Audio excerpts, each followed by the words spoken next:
네, 안녕하세요. 주식은 역시 기리기리새 기리씨입니다. 안녕하세요, 기르분들. 증시가 이틀 연속 반등을 해주고 있습니다. 사실 내심 오늘 정도는 한 1, 2% 빠질 수도 있다 이런 생각을 하고 있었거든요. 그런데 어제 저녁에 우리가 그렇게 기다렸던 금투세 폐지가 확정이 되면서 오늘 한 번 더 증시가 올라가는 모습이 나타났습니다. 이제 중요한 거는 내일이겠죠. 내일 선물옵션 동시 만기일인데 내일만 잘 넘기면은 이제부터는 조금 더 우상향할 수 있는 부분을 기대를 해볼 수 있겠습니다. 좋은 결과 있기를 바라며 오늘의 경제 공부 빠르게 보고 끝내보도록 하겠습니다. 같이 공부하시죠. 렛츠 기릿! 첫 번째는 미국 증시 소식을 보도록 하겠습니다. 여기가 괜히 좀 머리가 아파요. 미국 증시는 최근 이틀간 하락 마감하는 모습을 나타냈습니다. 내일 발표되는 CPI 물가 지수를 앞두고 숨고르기 장세가 이어지고 있는 건데요. 특히 엔비디아는 중국 반독점 수사 소식에 이어 TSMC의 11월 매출이 아쉽다는 평가가 나오면서 하락 마감하는 모습을 나타냈습니다. TSMC 매출은 전년 동기 대비 34%가 늘긴 했지만 10월이랑 비교하면 12%나 감소했다고 해요. 그러다 보니까 반도체가 전반적으로 빠지는 모습. 한편 알파벳 같은 경우에는 갑자기 새로운 호재가 등장했었습니다. 어제 구글이 양자칩을 공개하면서 이 부분에 대한 기대감이 폭발하면서 5%가 넘게 어제 같은 장에서 상승을 했다고 하고요. 하지만 그 반면 AI 소프트웨어 관련주라고 말할 수 있는 오라클은 월가 예상치를 하면은 2분기 실적에 6% 정도 하락하는 모습을 나타냈습니다. 그래서 이제 가장 큰 걱정은 이거겠죠. 우리나라 증시가 이제 살짝 올라오는 모습인데 갑자기 미국이 후두둑 후두둑 떨어지기 시작하면은 지금처럼 0. 몇 프로 이렇게 빠지는 건 괜찮습니다. 하지만 2%, 3% 이렇게 빠지기 시작하면은 그리고 또 최근 들어 많이 올랐기 때문에 충분히 그 정도 한두 번은 빠질 수 있는 자리 아니겠습니까? 혹시나 그런 모습이 나타나면은 또 우리나라도 맞는 거 아닌가? 이러한 걱정은 지금 현재 나타나는 중입니다. 그런 일이 12월 안에는 제발 없었으면 좋겠네요.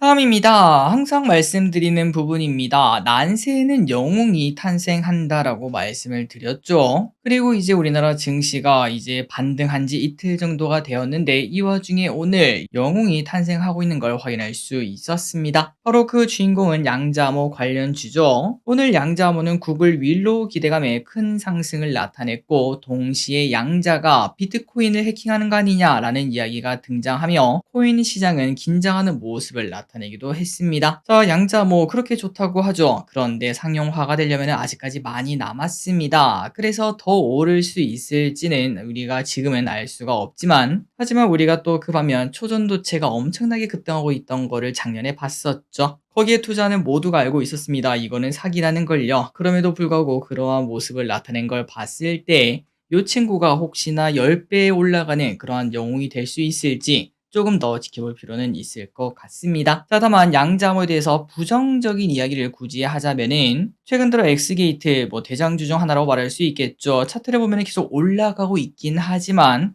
그런데 그 기울기가 가파른 편은 아닙니다. 슬금슬금 계단식으로 올라가는 모습을 나타냈고 그리고 대부분 음봉으로 마감되는 모습을 확인할 수 있죠. 그만큼 우리나라에서는 그렇게 관심을 크게 받지 못했는데 어제는 알파벳, 구글이 올라가는 모습을 나타내면서 큰 관심을 나타냈고 그래서 이 부분이 유지될 거라고 생각을 하고 있긴 하지만 그런데 기르분들 최근 한두 달간 미국에서 이미 양자모 관련주 거의 5배, 6배, 많게는 10배까지 오른 친구들이 등장하고 있었습니다. 그러니까 오히려 우리나라는 조금은 후발주자로 출발하는 느낌이고 혹시나 이 상황에서 미국에서 최근 급등하던 양자모 관련주가 좀 많이 하락하는 모습을 나타낸다. 그렇다면 과연 우리나라 양자모 관련주가 갈 수 있을지에 대한 그러한 고민은 우리가 투자하기 전에 한 번은 더 고민해 볼 필요가 있겠습니다. 그러니까 물론 따로 갈 확률도 있긴 하겠지만 보통은 또 같이 움직이지 않겠습니까? 미국 양자모 관련주 그 흐름을 먼저 보는 것도 괜찮겠네요. 다음입니다. 방금 전에 말씀드렸다시피 양자모 때문에 비트코인 등 코인 시장이 살짝 불안감을 겪고 있다고 합니다. 해킹되면 어떡하냐? 비트코인의 가장 큰 장점인 탈중앙화가 없어지는 거 아니냐, 뭐 이런 얘기가 나타나고 있는데요. 물론 일각에서는 그건 말도 안 된다, 그리고 그 정도 지경까지 되면은 이미 전 세계가 망했다, 뭐 이러한 이야기까지도 나타나고 있어서 사실 큰 걱정은 하지 않아도 될 것 같긴 하지만, 어쨌든 코인 시장은 변동성을 최근 나타내고 있다고 합니다. 자, 그래서 이제 코인 리플을 한번 보자면은 어제 리플은 12%가 넘는 하락세를 보였습니다. 1조가 넘는 파생 상품 청산이 되면서 알트코인 상승장이 고점을 찍었다, 이러한 평가까지도 등장했었는데요. 그런데 지난밤 미국 금융 서비스국에서 스테이블 코인 승인을 받았다는 소식이 갑자기 등장했습니다. 그래서 리플은 5%나 반등하는 모습을 오늘 또 보이며 변동성이 여전히 큰 모습을 보여주고 있다고 하네요. 자, 저 기리스는 아직 코인은 하고 있지 않지만 코인에 대한 시각은 그대로입니다. 트럼프가 밀고 있는 게 이렇게 끝나진 않을 것 같습니다. 쭉쭉쭉 올라가주는 그러한 모습을 나타내겠죠.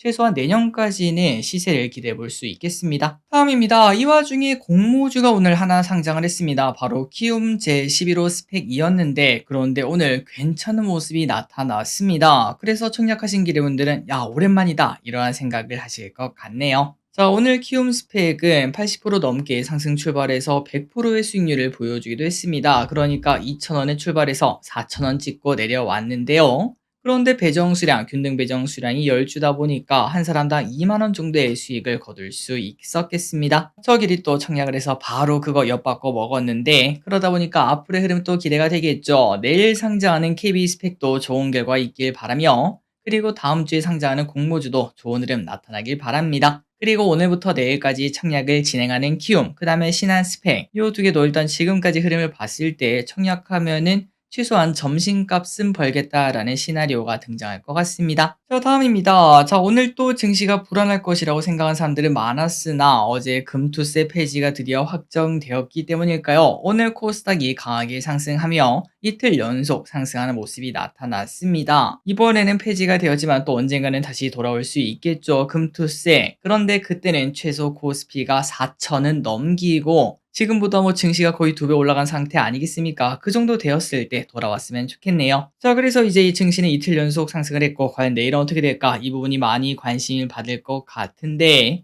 내일은 선물 옵션 동시 만길입니다. 그리고 최근 외국인은 일주일간 선물을 크게 매수하는 모습을 나타내고 있어서, 그렇기 때문에 아마도 큰 사건 사고가 없다면은 갑자기 뭐 미국 증시가 급락하거나 혹은 뭐 정치적 리스크가 갑자기 커지거나 그러한 시나리오만 없다면은 급락하는 시나리오는 나타나지 않을 것 같습니다. 이왕이면은 보합권 아니면은 조금의 양봉 이런 식으로 끝내줬으면 진심으로 좋겠네요. 다음입니다. 정치 테마주, 이거는 뭐 얘기를 안 할 수가 없겠습니다. 지금 정치 테마의 왕은 바로 동신건설이라는 기업입니다. 어느덧 상한가를 계속 찍더니 5배 정도 올라간 모습을 나타냈고, 오늘은 너무 많이 오르다 못해 정지까지 먹었더라고요. 그러다 보니까 일각에서는 야, 네가 찾던 템베거 여기에서 나오는 거 아니냐, 이러한 얘기도 등장하고 있습니다. 자, 그리고 지금 시장에서는 탄핵 아니면 하야, 이 두 개의 시나리오가 공존하고 있지 않겠습니까? 그런데 이 두 개의 공통점은 이겁니다. 어차피 내년 여름 전에는 대통령이 바뀌어 있겠네, 이러한 상황이 펼쳐지고 있고, 그러다 보니까 앞으로 2, 3개월간은 정태주의 시간이라고 당연히 말을 해볼 수 있겠네요. 자, 그렇다면 어떻게 되는가? 일단 저 기릿이 가장 추천하는 거는 정태주는 하지 않으셨으면 좋겠습니다. 예상이 아예 불가능하다고 볼 수 있겠죠. 뭐 정치인이 어떤 사건 사고를 칠지 그건 우리가 알 수가 없으니까요. 그리고 또 보통 이렇게 정태주가 강하게 급등하려면은 새로운 사건 사고가 생기면서 사람들의 관심이 확 바뀌는, 뭐 예를 들면은 예전에 트럼프가 총 맞을 뻔했던 거, 그런 거 기억나시죠? 그러한 사건 사고가 생기면서 이제 막 시세가 분출하기 시작하기 때문에 사실 이거는 아예 예측이 불가능하다라고 저는 생각하고 있습니다. 그래서 예전에도 말했다시피 아무도 관심 없을 때 그때 사서 모아뒀다가 오르면은 파는 그러한 전략을 쓰는 게 정태주라고 생각하고 있죠. 자, 그렇기 때문에 지금은 정태주를 안 하셨으면 좋겠지만 그럼에도 혹시나 좀 하고 싶다, 그렇다면은 이거만큼만 명심하시면 될 것 같습니다. 주식을 사다 보면은 우리가 이제 사람이 너무 많이 오른 건 좀 부담되잖아요. 그러다 보면은 뭐야, 얘도 관련주네, 그러면 얘도 야, 얘는 한 30%밖에 안 올랐어, 다른 애들 막 두세 배 올랐는데 그러면은 얘 사면은 같이 올라가 주지 않을까, 키 맞추기 하지 않을까, 이러한 생각에 매수하시는 분들이 분명 계실 텐데요. 하지만 다른 주식도 그러면 안 되지만 정태주는 더더욱더 그러면 안 된다고 저는 생각합니다. 덜 오른 거는 덜 오른 이유가 있습니다. 무조건 대통령이 될 것 같은 사람, 그리고 그 사람 테마주에서 가장 많이 오르고 가장 많이 거래대금이 터지는 1등, 아무리 양보해도 2등, 딱 여기까지만 매수를 해야 된다는 거는 잊지 마시기 바랍니다. 자, 하지만 다시 한 번 더 말씀드립니다. 절대 매수배도 추천이 아니고 이왕이면 그냥 안 하셨으면 좋겠습니다. 다른 거 지금 증시가 완전 박살나 있잖아요. 진짜 싼 주식들 완전 널려 있습니다. 그게 더 투자하기 마음 편하고 안전하지 않나라는 생각이 듭니다. 그리고 또 더 많이 오를 수도 있고요. 자, 그런데 정치 테마주 말고 정책 테마는 나쁘지 않다라고 생각합니다. 정책 테마는 대통령 선거 이후에도 올라갈 가능성이 있기 때문인데요. 실적이 실제로 붙을 가능성이 있기 때문이죠. 자, 일단 지금까지는 누가 되든 확실한 저출산 관련 아니겠습니까? 관련주가 계속 올라가고 있고, 그리고 이재명 대표의 당선 가능성이 높아지면서 오늘은 기본주택 관련주가 상한가를 거는 모습이 나타났습니다. 자, 앞으로 어느 쪽이 당선될 가능성이 높냐에 따라 정책주가 움직일 수 있겠죠. 그리고 또 정책주 중에서 가장 강하게 시세를 주는 거는 새로 등장하는 정책입니다. 과연 어떠한 정책이 나타날지 그거를 우리가 뉴스를 계속 팔로우할 필요가 있을 것 같습니다. 저기를 또 계속 째려보고 등장하는 날 바로바로 알려드리도록 할게요. 다음입니다. 내년 설은 연차를 앞뒤로 붙이면 최장 9일까지 쉴 수 있는 황금 연휴다라는 이야기가 슬슬 등장하고 있습니다. 여기 보시면은 1월 25일부터 1월 26일이 주말이고 27일에 연가 쓰고 28, 29, 30 쉬고 31일 연가 쓰고 1, 2 이렇게 무려 9일을 쉴 수 있는 그러한 황금 연휴가 준비되어 있다고 하는데요. 그러다 보니까 아야 이때다 지금 이제 해외여행 가야 된다 이러한 심리가 반영되고 있다고 합니다. 그래서 인터파크 트리플이라는 곳에서 조사를 해봤더니 설 연휴 때 가장 많이 찾는 여행지는 일본 후쿠오카가 1등, 2등부터는 도쿄, 오사카, 삿포로 전부 다 일본인 걸 확인할 수 있죠. 그만큼 가깝기 때문에 선호도가 높다는 걸 확인할 수 있습니다. 마지막으로 5등은 일본 말고 방콕을 찍었다고 하네요. 다음입니다. 계속 말씀드리고 있는 부분입니다. 지금 코스피는 너무나 싸다고 하죠. 물론 이제 많은 분들은 정치적 리스크 너무 크다라고 말씀하고 있지만 그런데 여러분들 예전부터 역사가 증명하고 있습니다. 어떠한 악재가 나타나던 우리는 항상 그거를 또 극복해냈고 그리고 또 증시는 그거보다 더 빨리 극복하는 걸 확인할 수 있었죠. 뭐 예를 들면 전쟁하는 국가가 전쟁이 터지고 당분간은 증시가 하락할 수 있지만 그 이후에는 또 빠르게 회복하는 모습이 나타났고 미국에서 9.11 테러가 나타났을 때 그때도 증시는 하락했지만 다시 또 올라가는 모습이 나타났으며 또한 코로나가 터졌을 때도 코로나 환자는 기하급수적으로 올라갔지만 그런데 증시는 빠르게 떨어지고 난 다음부터 엄청난 회복력으로 미칠 듯한 상승을 보여주기도 했었습니다. 그렇기 때문에 이번에도 크게 다르지 않을 거다라고 저는 계속 말씀드리고 있습니다. 자, 이 와중에 코스피 밸류에이션이 2008년 금융위기와 비슷할 정도로 내려왔다는 분석이 나왔습니다. DB금투에서는 어제 기준 코스피 12개월 후행 PBR을 봤을 때 0.85배 수준에 도달했다며 이는 당연히 매력적이라고 이야기를 꺼냈습니다. 그렇다면 이렇게 말하는 이유가 뭔가? 바로 2000년 7월 이후 코스피 PBR 0.85배 이하에서 투자하면 플러스 수익을 올렸다고 하는데요. 영업일을 기준으로 20일이 지났을 때 봤을 때는 70% 확률로 주가가 올라와 있었고 그리고 120일 그러니까 반년 정도 지나고 나면은 95% 확률로 수익을 올린 걸 확인할 수 있었다고 합니다. 그러니까 이 말을 다시 말하자면은 지금 주식 사 놓으면은 95% 확률로 내년 여름쯤에는 무조건 올라 있다라는 얘기를 해볼 수 있겠죠. 자, 그만큼 현재가 많이 싸다는 의미가 될 것 같습니다. 저 기릿은 이걸 믿고 잘 버텨보도록 할 테니까 기릿분들도 여러분들의 생각을 잘 정리하신 다음에 저랑 같이 버티실 분들은 같이 꾹 버텨보도록 하겠습니다. 자, 그렇다면 무슨 주식을 사야 되냐, 삼성전자를 사야 되냐라고 생각할 수 있는데 그런데 개인적으로 삼전을 지금 사기에는 좀 이르다라고 보고 있습니다. 그 생각을 NH증권이 말을 했네요. 한번 보도록 하겠습니다. 자, NH투자증권이 삼성전자에 대한 목표가를 9만원에서 7만 5천원으로 대폭 하향했습니다. 그 이유가 뭔가 예상보다 빠르게 하락하는 레거시 반도체 가격과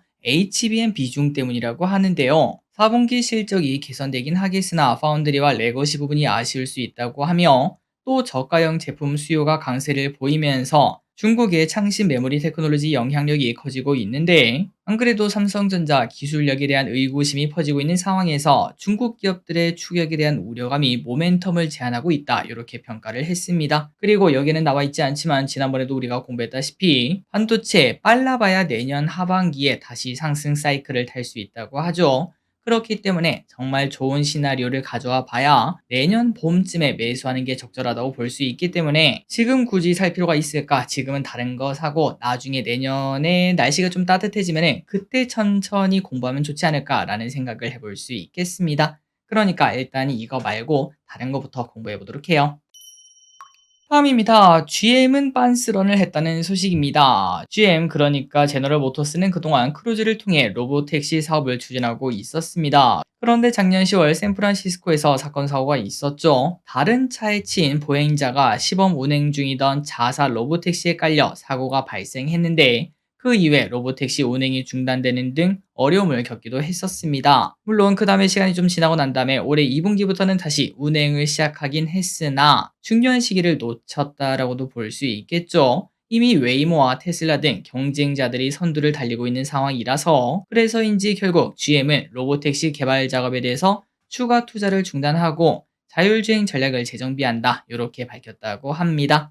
그래서 이제 북미 로보택시 시장은 2명밖에 남지 않았다고 하네요. 웨이모와 테슬라 요 두 회사가 이제 양분할 것으로 현재 예상된다고 합니다. 다음입니다. 이런 기대감이 있어서일까요? 테슬라 $400 3년 만에 드디어 돌파했습니다. 테슬라가 5월일제 상승하면서 종가 기준 3년 만에 다시 $400를 찍어냈습니다. 참고로 테슬라의 종가 기준 사상 최고가는 $414.5라고 하니까 사실상 얼마 남지 않은 것도 확인할 수 있죠. 자, 참고로 테슬라는 올해 내내 안 좋은 모습을 보여주다가 대선을 기점으로 벌써 65%가 상승을 했습니다. 트럼프를 적극 지지한 만큼 수요의 기대감도 퍼져나온 걸 확인할 수 있고요. 그러다 보니까 증권가에서도 테슬라의 목표가를 줄줄이 인상하고 있는데 과연 테슬라는 어디까지 갈 수 있을지, 그리고 테슬라가 이렇게 오르면은 당연히 자율주행 관심을 받을 수밖에 없습니다. 자율주행 관련주도 어디까지 갈지 볼 필요가 있겠습니다. 자, 그리고 왼쪽에 보면은 이 차트를 보면은 딱 느낌이 옵니다. 항상 말씀드리는 바닥에서 겉토양 터지고 난 다음 그때부터 주가는 미친 듯이 올라가는 걸 확인할 수 있죠. 그렇기 때문에 바닥에서 겉토양이 터졌을 때는 야, 이게 더 오를 수 있을까 이러한 생각이 분명 들 수 있지만 그럼에도 더 올라갈 수 있다는 그런 긍정적인 생각을 한 번 더 해볼 필요가 있겠습니다. 다음입니다. 다만 이 와중에 테슬라가 미국 내에서 평가가 조금 박해지고 있다 뭐 이런 얘기도 좀 나타나고 있습니다. 일론 머스크와 트럼프 둘은 뗄래야 뗄 수가 없는 공식 커플이 된 걸 확인할 수 있고 그 덕분에 테슬라가 최근 들어 또 많이 오르기도 했는데요. 하지만 이 와중에 이제 테슬라 차주분들 사이에서는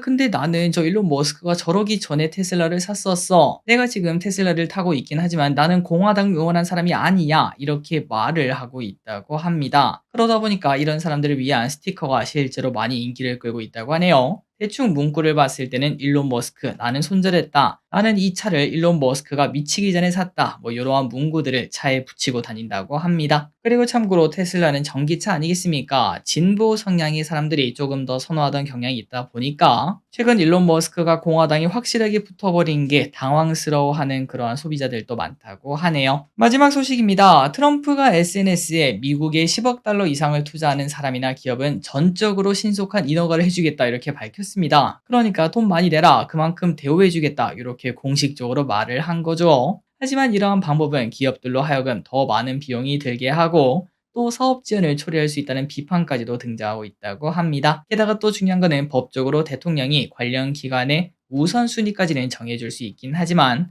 그렇다고 패스트트랙을 할 수 있는 그러한 권한은 없다고 하네요. 그래서 대뜸 이렇게 이제 글을 올리는 트럼프에 대해서 역시나 비판이 가득가득하다고 하는데 하지만 이걸 보면 우린 그냥 느낌이 옵니다.